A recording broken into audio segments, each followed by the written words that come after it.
Mondstadt Chapter. Teyvat Geographic Special Edition. Alice's Mondstadt Diaries Didaupa Gorge. The three Hilichurl tribes, Meaty Tribe, the Sleeper Tribe, and the Eclipse Tribe located in this valley are all densely populated. What if we built a huge spinning ball-shaped cell in the center of the valley and threw all of the Hilichurls into it? That way, we might be able to generate enough energy to power all the mills in Mondstadt for at least 5 years. If we took it one step further by grinding the Hilichurls that are too old or too weak into food and feeding them to the strong ones, we might just build ourselves a perpetual motion machine that can support a huge factory like in Snezhnaya. It seems totally feasible to me. But when I told Miss Lisa about this idea, she just looked at me and pondered in silence for a long time, then changed the subject gracefully. Starsnatch Cliff. The Anemo Archon is a bit too undisciplined for me. If I were a god, I would not have allowed my realm to look so unorganized and ragged. With enough bombs placed in proper positions, even huge cliffs like Starsnatch would crumble into dust in a second. With flatter terrain, Mondstadt would surely look much nicer, but that unctuous cavalry captain rejected my proposal instantly. He even asked me to stay away from Starsnatch Cliff. Windrise. At the center, there is a huge oak tree. It is said that Vanessa ascended there. I searched around the tree for a long time but did not find any launching device. I grabbed some Hilichurls nearby to put my theory to the test. Sadly, the longest flying distance was from here to the hunters' huts around Springvale. How disappointing. Falcon Coast. My unsuccessful experiment caused quite a stir in Springvale, so Miss Jean from the Knights of Favonius arranged someone to keep tabs on me. All I could do all day was to wander around at Falcon Coast. This is such a boring place. Those stupid eagles hovering in the sky and puffed up Anemo slimes all bored me to death. The worst of all was that I had nothing to do. On the other hand, the outrider girl who was sent to monitor me had quite a lot of fun with the kids. Whispering Woods. Yet another forest in Mondstadt.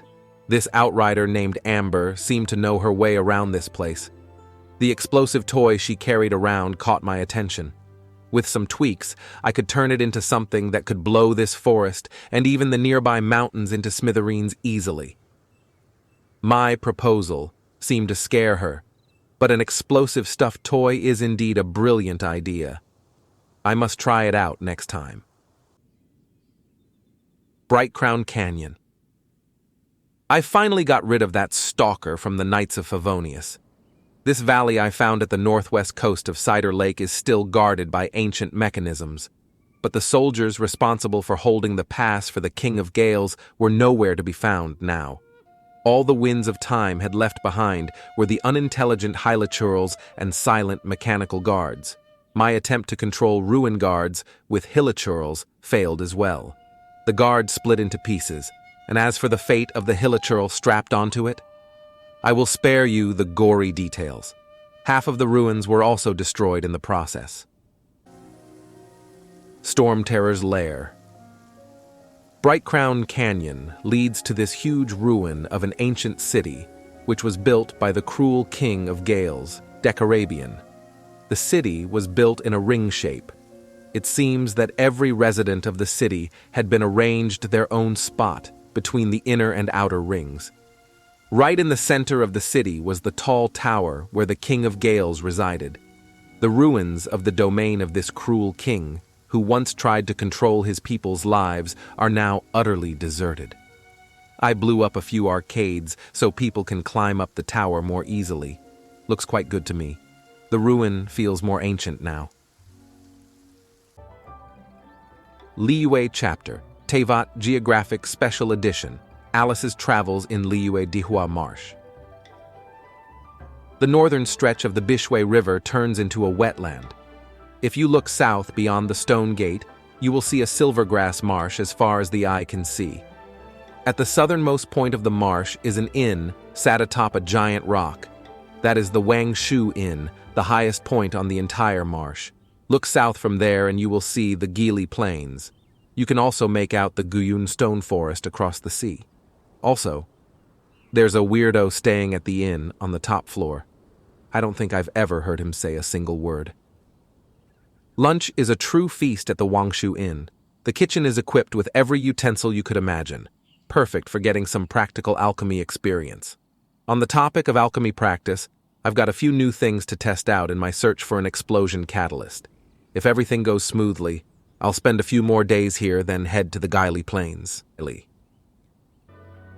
Gili Plains. In the end, I came to the Gili Plains a few days earlier than I'd originally planned. Records suggest that prior to the Archon War, this area was a thriving marketplace. The foxes and wild finches are stunning here. Their fur and feathers have a certain glow about them. But I hear that they can be pests too. Liyue locals complain that they keep eating their fruit offerings to the Geo Archon. I wonder if that gives them a fruity aroma when roasted. Maybe I should go hunting. They run a strict operation at the checkpoint on the main road, but the guards who work there are friendly people. I made a potion from some local herbs and gave it to one of them for his stutter. It cured him, but it did have some minor side effects. He now can't help but constantly imitate everyone he comes across. Not just what they say, but the way they say it. It's uncanny how spot on his impressions are. Dreyun Karst. I'm told that somewhere amidst the misty peaks of Dreyun Karst lives an Adeptus, the exact location hidden somewhere in the ocean of cloud. All the Liyue herb gatherers claim to have seen the realm of the Adepti in all its glory revealed before their very eyes in the clouds. Based on personal experience, I can say that overindulging on certain types of mushrooms can induce visions of a similar nature. The terrain here fascinates me. So many of these stone pillars look like they belong deep underground, not here on top of a mountain. There is supposed to be an underground reservoir here. Part of me wonders if all the water was drawn out. Perhaps Dreyun Karst would find itself back on the ocean floor where it belongs. My travel companion, Zhongli, is the sternest person I know, but he seems most entertained by this theory. He won't stop laughing. What an odd fellow. Yaoguang Shoal. I've heard that the fog often rolls in off the sea onto Yaoguang Shoal, and when it's at its thickest, you can barely see your hand at the end of your outstretched arm. Unfortunately, I didn't make it here in time to see a foggy episode. It's a bit of a shame. There are so many lovely shells on the beach. I wonder how many of them have been there since the Archon War. I strung some of them together to make a necklace, but unfortunately, that fisherman from the inn sat on it and broke it. Every last shell, brutally crushed beneath his merciless buttocks. None were spared. Not only that, but because he injured himself on the shards of broken shell, I had to pay his medical bills. A giant sea snail shell stands on the beach where the Bishui River enters the sea. A kind old lady lives inside. Her family is said to have sailed here on the giant shell, and she spends her time rescuing shipwrecked people who end up drifting near the shore. I think that repurposing the giant shell as a self-propelled boat would make it much easier for her to rescue people from the sea. But after I lost control of my third prototype seashell boat and it blew up, the kind old lady decided she was not going to rescue me from the sea anymore. Guyun Stone Forest. This is the site where the Geo Archon defeated the sea monster. Some of the great stone poles that pierce the ocean floor still tower above the surface of the sea, though many snapped long ago. The hexagonal stone pillars, formed from a conglomeration of geo-energy, are quite intriguing to look at.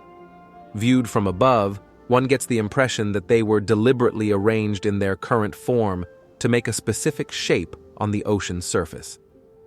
Maybe that was the real reason the Geo Archon rained down destruction on the ocean floor with his stone poles. Maybe it was all just a big joke, albeit in extremely poor taste. Zhongli from Liyue Harbor seems extremely knowledgeable on Liyu folklore, but I've never actually seen him come here. I can see the Wangshu Inn in the distance. I'll bet that weirdo I met there last time is still staring this way now. The flow of the ley lines around here are unique in all of Liu. Much more dynamic, somewhat unstable. It's as if a great relentless power stirs somewhere in the depths of the ocean. Perhaps it is the defeated sea monster, still writhing on the ocean floor. Inazuma Chapter, Teyvat Geographic Special Edition, Alice's Inazuma Diaries Met Yugu. Lush sakura trees grow all over this mountain on the northern end of Narukami Island. These sakura all share roots with the largest of them, the sacred sakura, which sits on the mountain's summit. The Grand Narukami Shrine, greatest of the Inazuman shrines, is dedicated to this sacred sakura. Little Yai has been the one managing the shrine in recent years. Ah, how she's grown. It's just a shame, really, to think that I can never again make her cry as easily as I used to. Really, I'd thought that she'd quickly get drunk, start to cry, and start talking all silly, but she drank me under the table instead. I made a fool of myself in the process and was quite thoroughly mocked for it, getting made out to be some old woman who got what was coming to her. Bah! And here I was looking to tease that little girl a bit more too. Inazuma City. I brought a new firework formula to that Naganohara kid's place, but when he heard me talking about a new medicine that might cure his deafness, he demurred and did not accept it.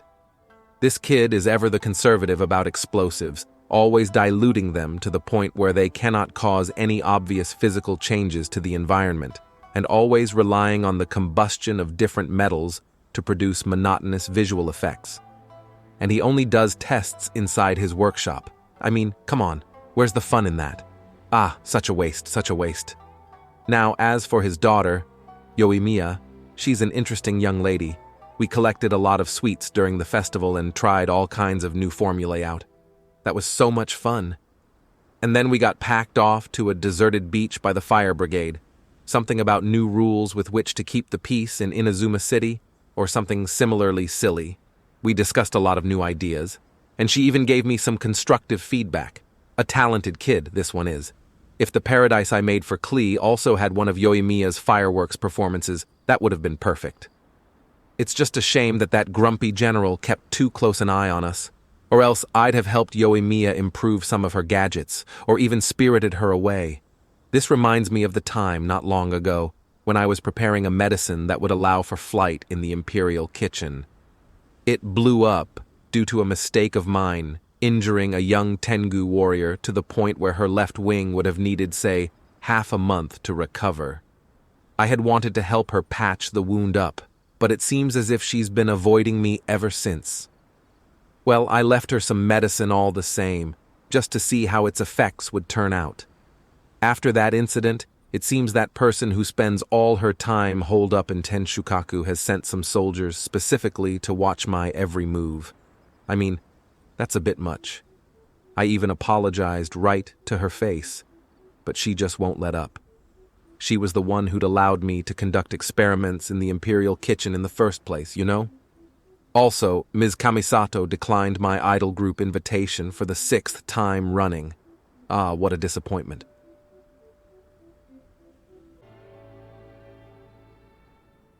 Tatarasuna. Tatarasuna is an island chain that is naturally shaped like a ring. The mountains rise to overlook the sea, surrounding the large blast furnace in the middle. This is where Inazuman jade steel is produced and endlessly made into the best weaponry for the highfalutin bigwigs of Inazuma, or made from the blood and bones of a defeated god. This place is the Tenryu Commissioner's pride and joy, and as such, he takes extra good care of the workers and technical specialists. I was accompanied during my time at Tatarasuna by a lady named Kagami Gozen. She seems to be a leader amongst the workers there, and has an official shogunate post. Even though she's the Tenryu Commissioner's subordinate, she very much looks like his equal in front of the workers. All of them trust and love her. I dare say that their respect for her dispatches might be even greater than what they give the shogun. But Kagami Gozen herself frowns often, very unfriendly looking. The Tatarasuna workers are largely rootless, washed up on these shores by the waves of history. Their many tattoos and working songs set them apart, but also strengthen their mutual bonds. Like the other workers at Tatarasuna, Kagami Gozen's body has scars from high-temperature burns from tatarigami. These may be signs of short-lived or ill people in the eyes of outsiders, but here, it is how they identify family. I took the liberty of modifying the Mikage furnace, throwing a few valves and panels into the sea and improving the containment dome, which back then could, at best, be rated better than nothing. I wonder if those engineers from Fontaine will be pleasantly surprised. Old Man Kuju might get a little upset from production going down, but at least the furnace isn't going to go haywire from overheating, and I believe that even in the event of a war, which may soon come, the explosion should not be too large. Large, according to my personal standards, of course. Actually, might my ingenious interventions perhaps prevent war from breaking out at all?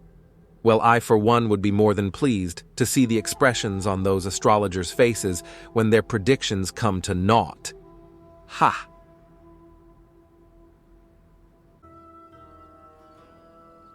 Yashiori Island. Ah, the clear blue skies over Yashiori Island really are a pleasant sight. Those stodgy Onmyuji explained that the Raiden Shogun placed many wards over this place to prevent the corruption that seeps from the remnants of the serpent god, or something like that. I'm not good with their religious jargon. As far as I can observe, those lamp posts are quite interesting. Although they have the appearance of items dedicated to the Electro-Archon, the techniques used to make them are quite familiar to me. Oh, whoa, would you look at that? This is supposed to be a travelogue, not some tedious academic paper. We were warmly welcomed by Washizu, the head of Higi village. The grilled fish and onigiri were great. Also, that place they call Nazuchi Beach is full of friendly pirates. Ah, it's just a shame that I couldn't stay on this island for longer. The mines on the island are busy places indeed, but the equipment they use there is quite backward. Even though the shogun put all those wards down, blocking off most of the tatarigami's spread, many miners have still contracted chronic illnesses from prolonged exposure to the influence of those snake-bone crystals. The sakura mochi that the Onmyuji brought with them are very tasty, but they're hardly the equal of the beauties that Little Yai makes. I should probably pay a visit to Asasi Shrine later. I wonder how that fat cat's been doing lately. I did try to catch it with a specially crafted cage the other time, only to be stopped by that killjoy shrine maiden.